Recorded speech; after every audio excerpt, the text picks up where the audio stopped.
Baik, perkenalkan nama saya Mocan Daryadi. Saya dari kelas eksekutif manajemen kelas malam. Di sini saya akan menjelaskan tentang strategi bisnis baul dan pemasaran Traveloka guna memenuhi ujian akhir semester. Yang pertama di sini ada dynamic pricing.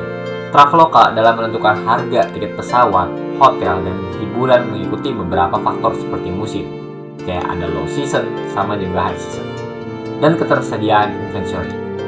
Di era low season, pada awal tahun 2026, algoritma dynamic pricing justru menjadi sebuah alat untuk menurunkan harga secara signifikan untuk mendorong pendapatan domestik sekaligus menaikkan harga saat momen tertentu seperti long weekend atau libur sekolah. Selanjutnya adalah flash sale. Traveloka menggunakan program flash sale seperti Traveloka Payday atau sale hijau khusus destinasi eco-friendly yang diadakan secara berkala untuk membuat tren FOMO. Ya, ini juga merupakan cara menghabiskan inventory kamar atau tiket yang tidak terjual di low season. Selanjutnya itu ada bundling. Bundling paket yang berisi transportasi, akomodasi, plus karbon itu menjadi kunci strategi 2026. Bundling ini, yang pertama, menurunkan harga per unit dibanding pembelian terpisah. Yang kedua, menyederhanakan keputusan konsumen dalam satu interaksi. Yang ketiga, menyisipkan biaya karbon offset secara halus, opt-out bukan opt-in ya, sehingga adopsi sustainability meningkat tanpa terasa memberatkan dompet konsumen. Selanjutnya, value for money. Di tengah kondisi inflasi dan meningkatnya kepedulian terhadap isu lingkungan, Traveloka menghadapi tantangan untuk tetap menawarkan harga yang terjangkau tanpa mengabaikan upaya keberlanjutan. Beberapa cara yang bisa dilakukan antara lain, yang pertama, menunjukkan manfaat bukan hanya harga.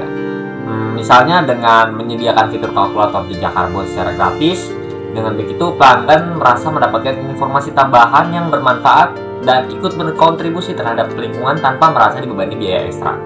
Yang kedua itu menyeimbangkan keuntungan melalui bundling.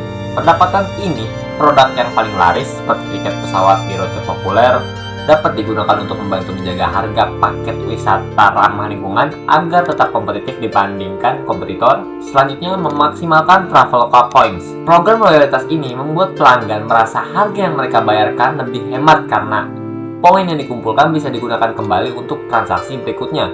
Walaupun harga awal terlihat sama dengan platform lain, nilai yang didapat terasa lebih besar. Selanjutnya, terakhir, menyesuaikan pendekatan dengan tipe pelanggan.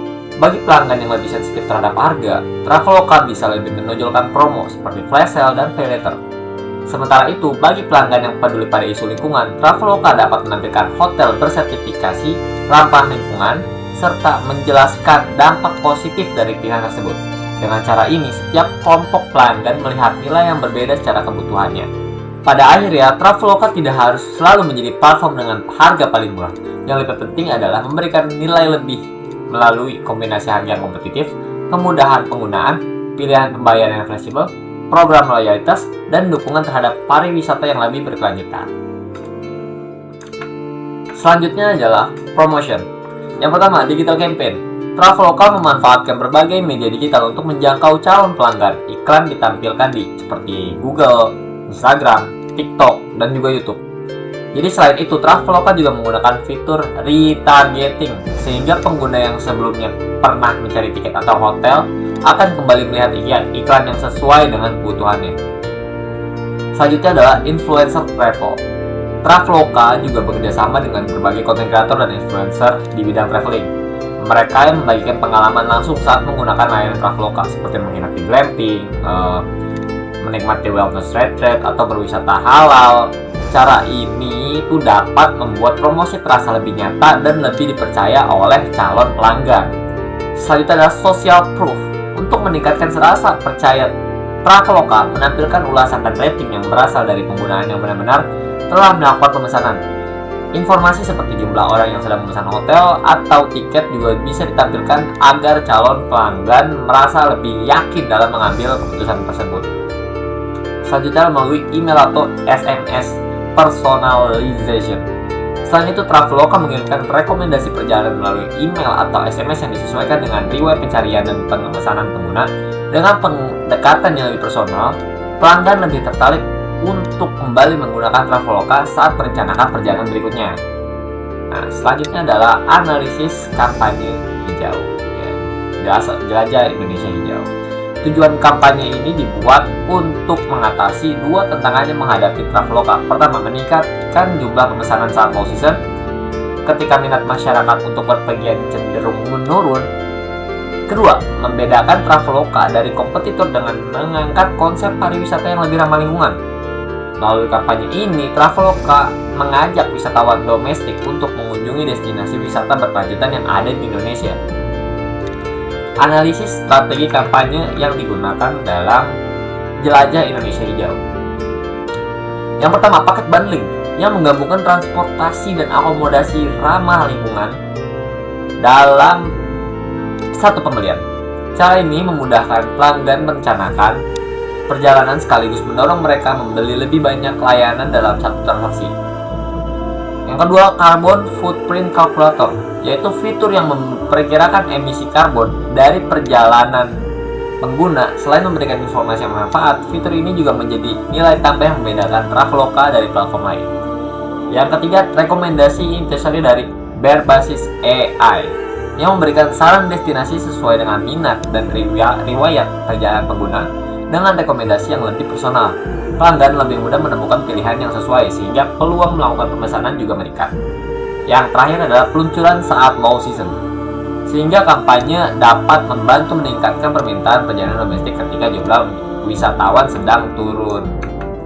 Nah, ini adalah kelebihan dan kekurangan dari kampanye ini. Kelebihannya, yang pertama, mendorong traffic low season, efektif menjaga roda bisnis mitra lokal tetap berputar saat minat perjalanan umum sedang lemah. Terus integrasi teknologi AI, penyusunan rencana perjalanan otomatis dari berbasis profil minat pengguna, meningkatkan konvensi transaksi. Terus yang ketiga adalah interaksi berkelanjutan, yaitu alat kalkulator karbon tetap relevan dipakai kapan saja, menjaga retensi aplikasi. Terus yang terakhir adalah kekurangannya. Kekurangan atau resiko dari kampanye ini yaitu pertama, bahaya greenwashing, resiko skeptisme publik apabila akomodasi mitra tidak didukung oleh kredibilitas audit lingkungan yang valid. Yang kedua, adopsi segmen pasar domestik yang bersedia melunasi premi biaya ekstra untuk sustainability masih tergolong ceruk atau niche. Yang ketiga, kebutuhan transparansi menuntut pembuktian dampak ekologis nyata secara berkala agar dipercaya pelanggan. Nah, yang terakhir adalah rekomendasi. Agar kampanye ini semakin kuat, Traveloka dapat menerbitkan laporan tahunan mengenai dampak lingkungan yang berhasil dicapai. Selain itu, Traveloka dapat memberikan hadiah atau Traveloka Points bagi pengguna yang memilih layanan ramah lingkungan sebagai bentuk apresiasi kerjasama dengan homestay dan UMKM lokal. Dan kerjasama dengan homestay dan UMKM lokal juga dapat lebih ditonjolkan melalui cerita dari influencer atau content creator agar pelanggan melihat manfaat yang lebih nyata yang diberikan dari kampanye ini, baik bagi lingkungan maupun masyarakat setempat. Saya Chandra, peace out.